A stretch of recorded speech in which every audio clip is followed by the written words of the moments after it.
It was 6:47 a.m. on a frigid November morning when CEO Robert Thompson heard something that would change everything.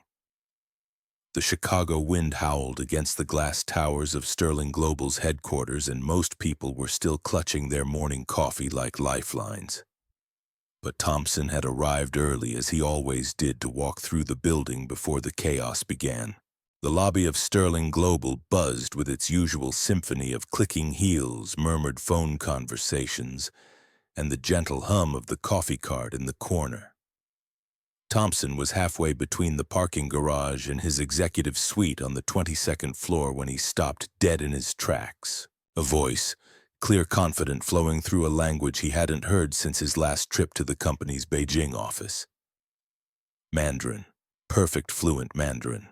He turned slowly, expecting to see one of their international consultants or maybe a visiting executive from their Asian division. Instead, his eyes found Maria Rodriguez wearing the familiar burgundy uniform of the custodial staff, her dark hair pulled back in a neat ponytail. She stood near the digital directory, speaking calmly to an elderly Chinese gentleman who clutched a visitor's badge with visible confusion. Thompson had seen Maria before, of course. For nearly 15 years, she'd been part of the invisible workforce that kept Sterling Global running. She arrived after everyone left, cleaned the offices in silence, and disappeared before the morning crowd arrived. He'd never heard her speak beyond a polite "Good morning, sir," when their paths crossed during his late nights at the office.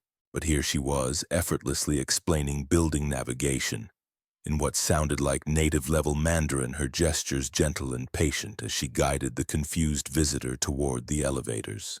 As Thompson moved closer, Maria finished the Mandarin conversation and immediately turned to a delivery driver struggling with a clipboard.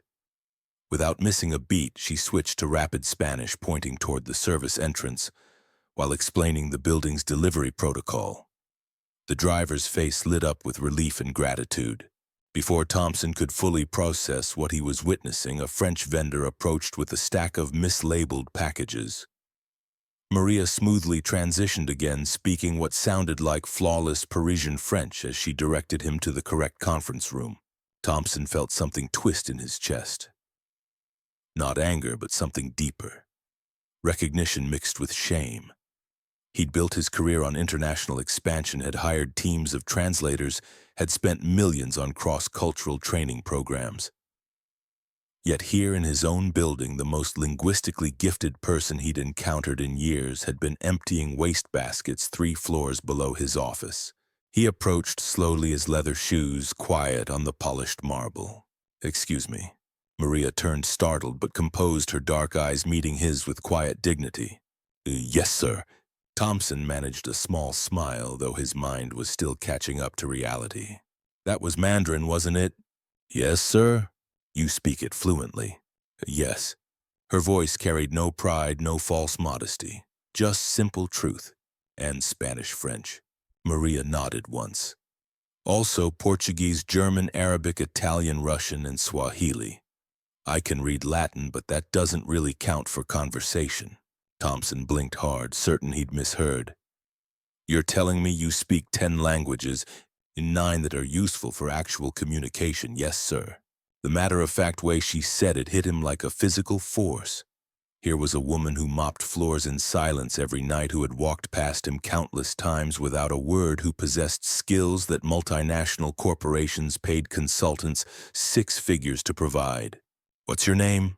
he asked, realizing with embarrassment that after 15 years he didn't know. "Maria Rodriguez." "Miss Rodriguez, do you have a few minutes? I'd like to speak with you in my office." He watched something flicker across her face. Not fear exactly, but the careful calculation of someone who had learned not to expect good things from unexpected invitations. "Now, if that's all right with you." Maria glanced at her cleaning cart, then back at him. The morning shift supervisor would wonder where she'd gone, but something in Thompson's tone suggested this wasn't really a request. "All right." He gestured toward the elevator bank, holding the door as she stepped inside. The ride to the 22nd floor passed in silence, but Thompson could feel the weight of the moment. In his 30 years of business, he'd learned to recognize turning points when they appeared. This felt like one of them, one of the executive floor smelled like leather and success, all polished wood and subtle cologne. Maria's shoes made no sound on the thick carpet as she followed him past his assistant's desk. Thompson caught his assistant's surprised glance but offered no explanation. Inside his glass-walled corner office, he gestured to one of the leather chairs facing his desk. "Please sit." Maria sat carefully, her hands folded in her lap, her eyes taking in the room without obvious judgment. She wasn't impressed by the expensive furniture or the wall of awards. She was simply observing the way someone does when they're used to being invisible. Thompson sat across from her, leaning forward slightly. "Maria, I have to be honest. I didn't expect to have this conversation today. But I just heard you speak 3 languages like you were changing radio stations, and I need to understand something." He paused, choosing his words carefully. "How does someone with your abilities end up working custodial?" For a moment she didn't answer. Her gaze moved to the window, then back to his face. "You have time for the real story. I wouldn't have asked otherwise." Maria took a slow breath as if deciding how much truth to share. "I was born in Toledo, Ohio, only child. My father worked construction, my mother cleaned houses. They didn't have much education, but they understood its value. They pushed me hard, made sure I studied." She spoke without self-pity, just stating facts. "I got a full scholarship to Ohio State. Majored in linguistics, was halfway through my master's degree when my mother got diagnosed with cervical cancer, stage 3. The words came steady and clear, but Thompson caught the slight tightening around her eyes. "I came home to help with treatments, be her caregiver. Then my father had a heart attack 6 months later. He didn't make it." Thompson said nothing, just listened.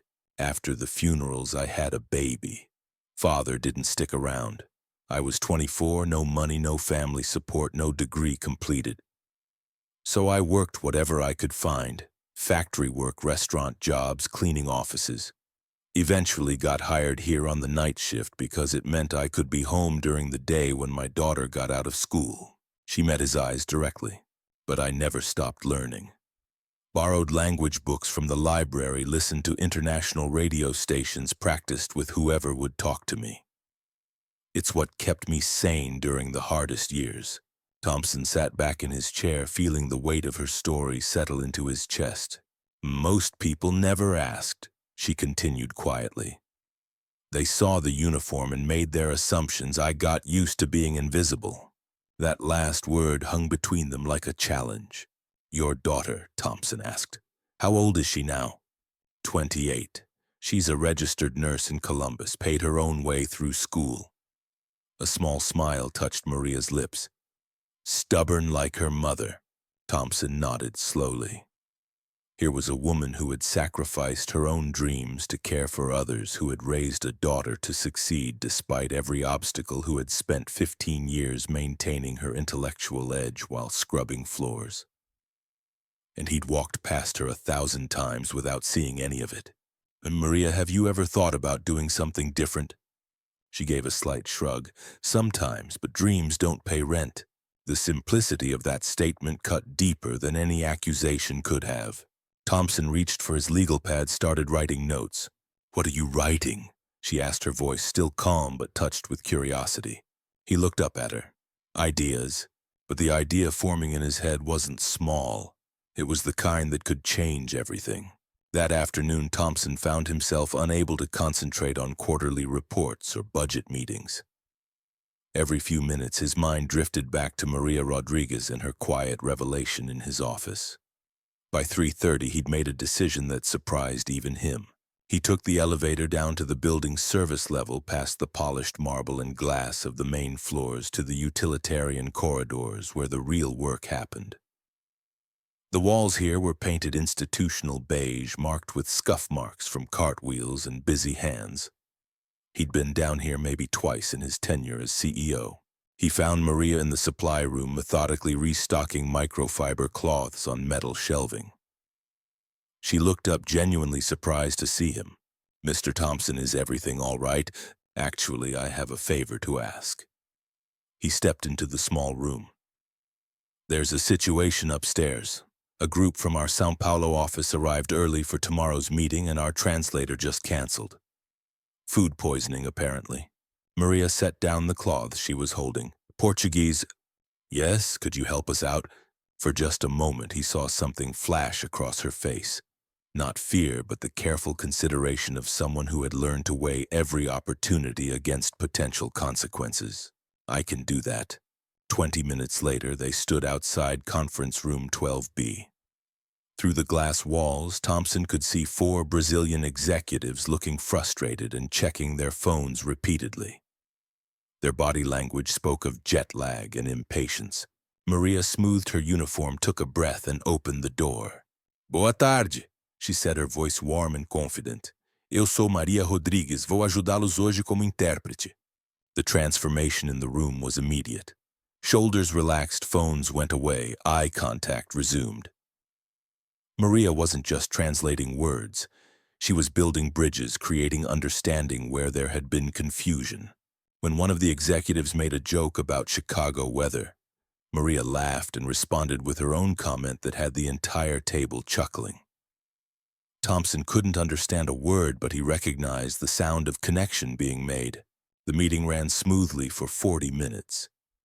Technical specifications flowed back and forth, contract details were clarified, timeline concerns were addressed.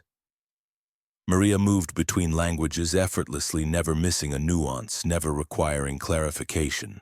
As the Brazilians prepared to leave, their lead negotiator approached Thompson. Your interpreter is exceptional, he said in accented English. Better than the professional service we used in New York last month. Where did you find her? Thompson glanced at Maria, who was quietly stacking empty coffee cups on a tray, already transitioning back into invisibility.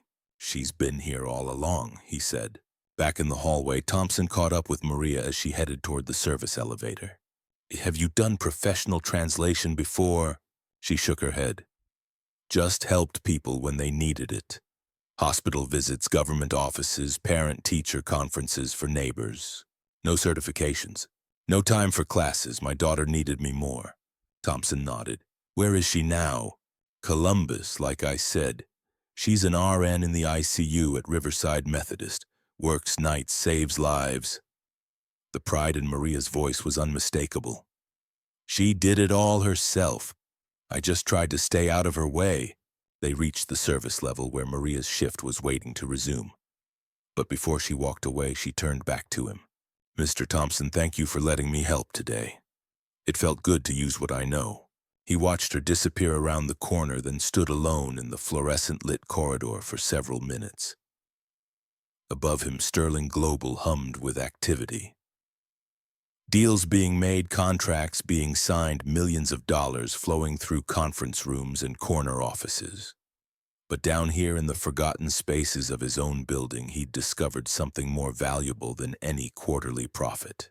That evening, Thompson sat in his car in the parking garage longer than usual before driving home.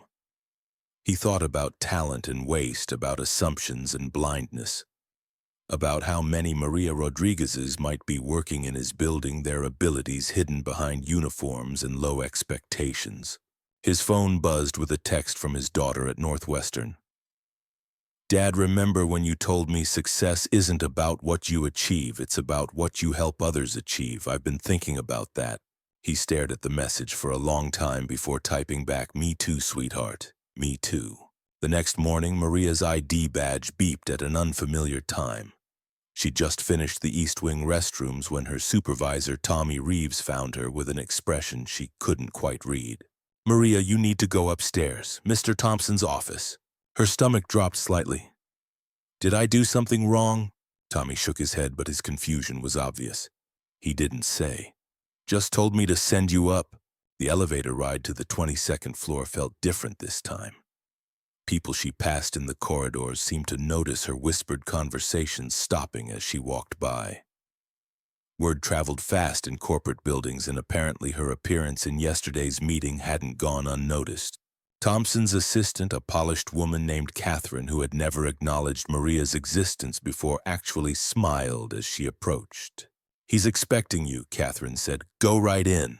Thompson stood by his wall of windows, looking out at the Chicago skyline, a steaming mug in his hands.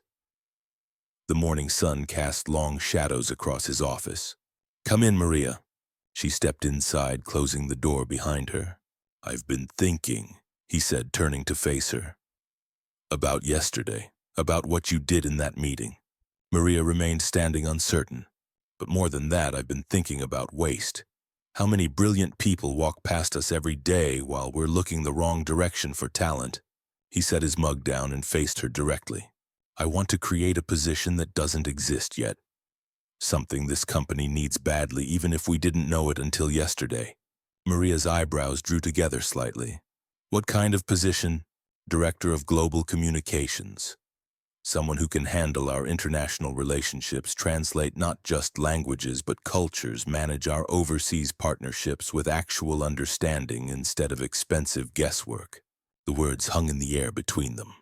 "You're qualified for it. Probably overqualified, honestly. You proved that yesterday." Maria stared at him. "Mr. Thompson, I clean offices." "You cleaned offices? And you speak 9 languages fluently. You understand cultural nuances that our current international team misses constantly. And you have the kind of practical intelligence that business schools can't teach." She was quiet for a long moment. "People will talk. Let them. They'll say it's charity, or that you're trying to make some kind of point." Thompson leaned back against his desk. "Maria, I've spent 20 years climbing corporate ladders and building teams. I know talent when I see it. This isn't charity. This is recognizing what was right in front of me." Maria crossed her arms, still processing. "What about my shift? My crew depends on that coverage." "We'll figure that out. The building won't fall down." Another pause. "I don't have the right clothes for this kind of job. HR can help with that." She almost smiled. "You've thought of everything." "I'm trying to." Maria walked to the window, looking down at the street 22 floors below. People moved like ants, each carrying their own stories, their own struggles, their own hidden abilities. "Why me?" she asked without turning around. "Because yesterday I watched you solve problems in 3 languages before most people finished their first cup of coffee. Because you've been managing complex logistics and cultural sensitivity for 15 years, just not in a conference room. And because I'm tired of walking past people like you." She turned back to him. "What exactly would I be doing?"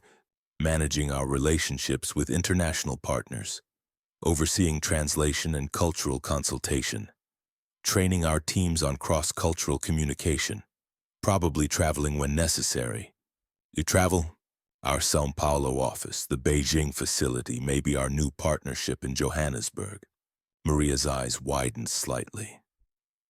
After 15 years of seeing the world through television and borrowed library books, the possibility of actually experiencing other cultures seemed almost surreal. "Mr. Thompson, I need to think about this." "Of course, take all the time you need." But even as she said it, Maria felt something stirring in her chest that she hadn't experienced in years. Not just hope, but possibility. The feeling that maybe, just maybe, the path forward wasn't always predictable. By noon, word had spread through Sterling Global's corridors like wildfire. Maria Rodriguez, the night shift janitor, was being considered for an executive position. Reactions varied wildly.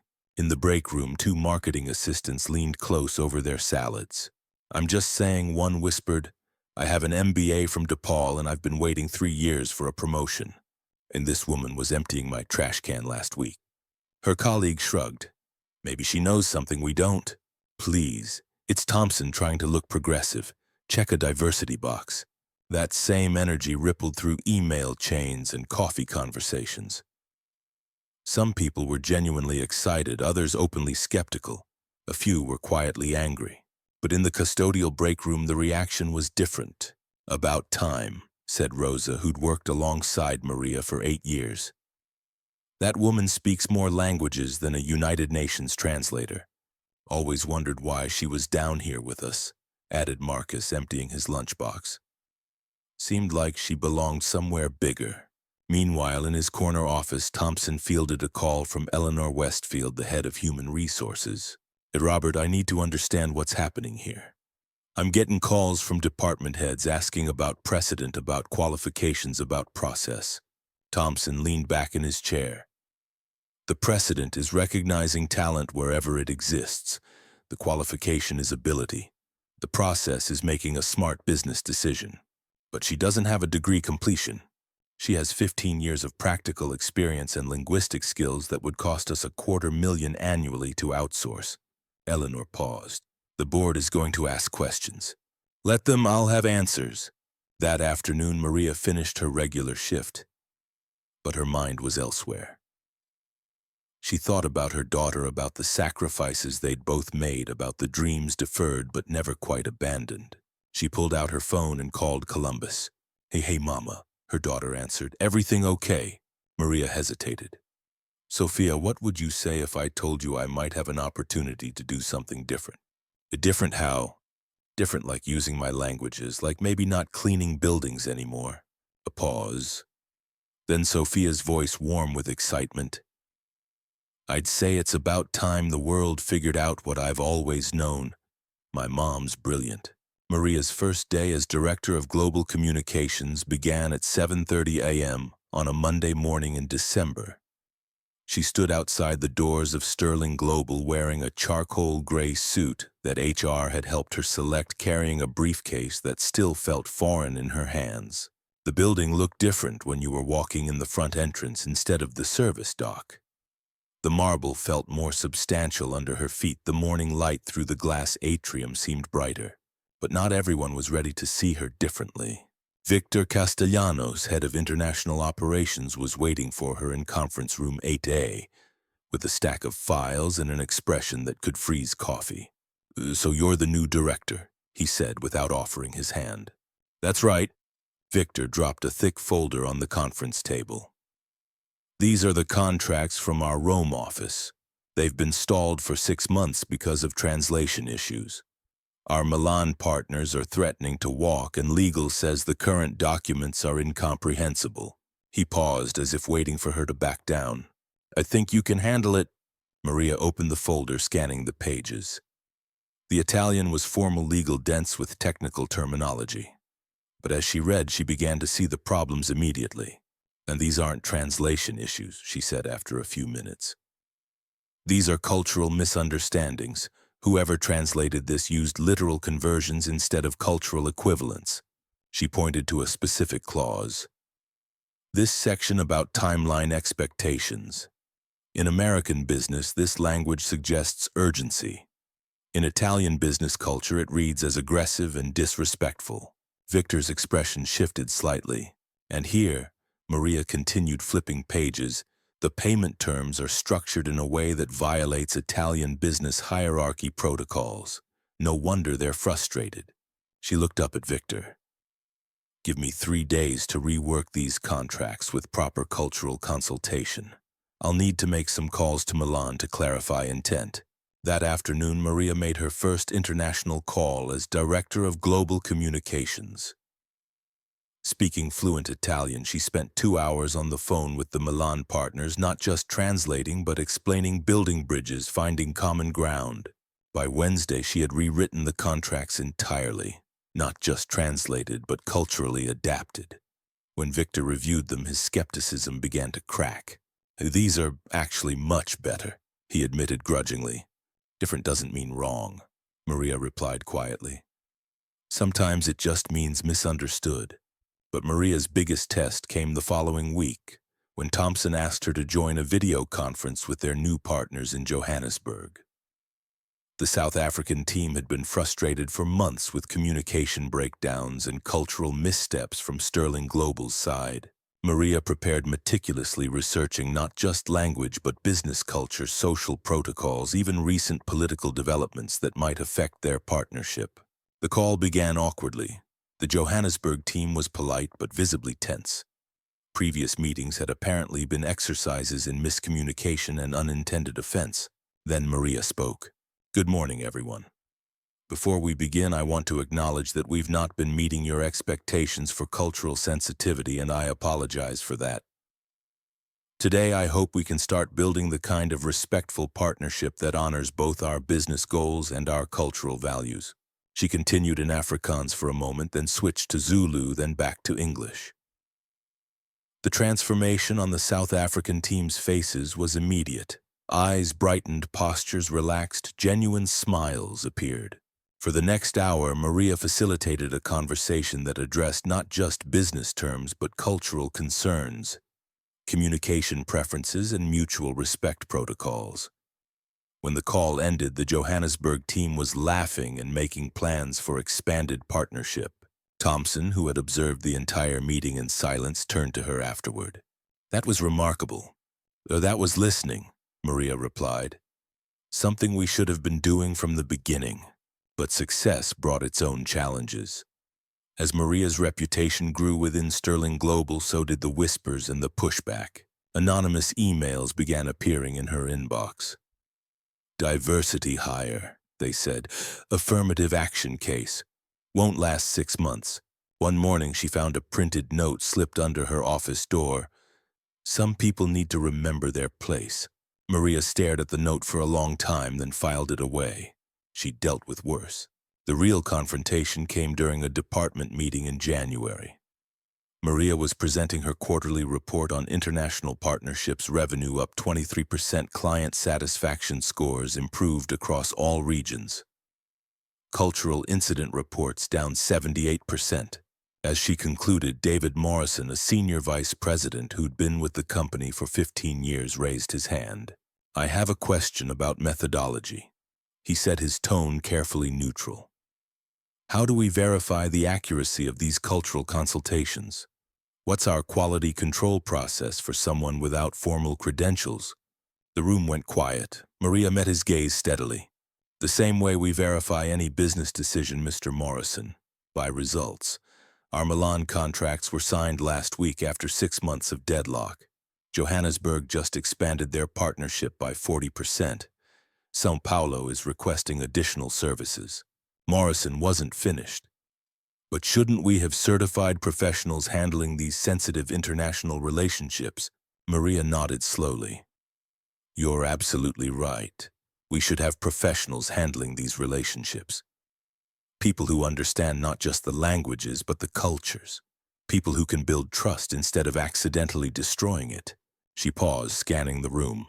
"The question is, do you define professional by certificates on a wall or by the ability to get results?" Morrison started to respond, but Thompson cut him off. "I think Maria's results speak for themselves. Let's move on." After the meeting, Thompson caught up with Maria in the hallway. "You handled that well. I've had practice." He nodded, understanding. "Morrison's not a bad guy. He's just uncomfortable with change." "I know," Maria said, "but change is the only way forward." That evening, Maria sat in her new office, a real office with windows and her name on the door, and thought about her journey. From Toledo to Chicago, from cleaning supplies to conference calls, from invisible to indispensable. Her phone buzzed with a text from Sophia. "Saw the company newsletter online. They featured your Johannesburg project. I'm so proud of you, Mama." Maria smiled, then called her daughter. "How does it feel," Sophia asked, "to finally be seen for who you really are?" Maria looked out her window at the Chicago skyline, lights beginning to twinkle in the early winter darkness. "Like coming home," she said, "finally coming home." 6 months later, Sterling Global's quarterly board meeting convened in the executive conference room on the 24th floor. Around the polished mahogany table sat 12 of Chicago's most influential business leaders, reviewing what had become the most successful international expansion in the company's history. Maria Rodriguez, now bearing the title Vice President of Global Strategic Communications, sat at Thompson's right hand as she presented the annual International Performance Report. Revenue from overseas partnerships has increased 47%. She reported, her voice confident and clear. Client retention is up 62% across all international markets. We've eliminated cultural incident complaints entirely, and our net promoter scores from international partners have reached an all-time high. Board member Harrison Caldwell, a man who'd initially questioned Thompson's unconventional hiring decisions, leaned forward with obvious interest. "These numbers are extraordinary," he said. "What changed?" Maria smiled. We started listening instead of just talking. We invested in understanding instead of assuming. The presentation continued with case studies, testimonials from international partners, and profit projections that exceeded everyone's expectations. When it concluded, the board erupted in applause. But the real transformation wasn't just in numbers. Later that day, Maria walked through the corridors of Sterling Global and saw something that hadn't existed before: opportunity. The company had launched the Hidden Talents Initiative, a program designed to identify and develop abilities among all employees regardless of their current positions. Jose Mendez, a security guard who spoke 4 languages, was now training for the international communications team. Sarah Kim, who worked in accounting but had a master's degree in cultural anthropology, had been moved to the global strategy department. Marcus Washington, the maintenance supervisor with an MBA he'd earned through night school, was being groomed for operations management. The invisible were becoming visible. In the break room, Maria encountered Rosa, her former colleague from the custodial staff. "Hey, look at you," Rosa said with a grin. "Vice president now, who would have thought?" "You did," Maria reminded her. "You always said I belonged somewhere bigger." Rosa nodded. "And now you're making space for others to belong too." That afternoon, Maria received a call that would mark another turning point. Dr. Patricia Williams from Northwestern University was on the line. "Ms. Rodriguez, I'm calling to discuss a rather unique opportunity. We'd like to invite you to serve as a guest lecturer in our international business program. We're particularly interested in your perspective on cultural intelligence in global commerce." Maria felt a familiar flutter of possibility in her chest. "I'd be honored, Dr. Williams." "Wonderful. I should mention several of our students specifically requested your participation after reading about your work in the Harvard Business Review case study." After hanging up, Maria sat quietly for a moment, absorbing the magnitude of her journey. From emptying wastebaskets to being featured in Harvard Business Review. From invisible to influential. From overlooked to overbooked. But the most meaningful moment came that evening. Maria was packing up her office when she found a sealed envelope that had been slipped under her door. No return address, just her name written in careful script. Inside was a handwritten note. "Dear Ms. Rodriguez, I am a housekeeper at Methodist Hospital. I have been watching your story in the news. I speak 5 languages, but I thought that didn't matter for someone like me. After seeing what you've accomplished, I've decided to apply for the medical interpreter position that's been posted for months. Thank you for showing me that our voices matter too. Respectfully, Carmen Vasquez." Maria felt tears well up in her eyes. This was why it all mattered, not the title, not the salary, not even the recognition. It was about opening doors that had been locked by assumption and prejudice. Her phone buzzed with a text from Thompson. "Chicago Tribune wants to interview you about the transformation of corporate talent recognition. You interested?" She typed back, "Only if we can talk about the others too. The people still waiting to be seen." "Absolutely, that's exactly what we should be talking about." As Maria drove home that night, she passed the old diner where she used to work weekend shifts to make ends meet. The neon sign flickered the same way it had 15 years ago, but everything else had changed. Her daughter Sophia was visiting from Columbus, and they had plans to cook dinner together, a tradition they'd maintained through all the years of struggle and change. "So," Sophia said as they chopped vegetables in Maria's new apartment kitchen, "what's next for the unstoppable Maria Rodriguez?" Maria smiled, thinking about Carmen Vasquez's letter, about the Hidden Talents Initiative, about all the invisible people still waiting for their moment of recognition. "We keep opening doors," she said. "We keep listening for voices that haven't been heard. We keep proving that talent doesn't have a dress code." Sophia raised her wine glass. "To Mom, who never forgot where she came from."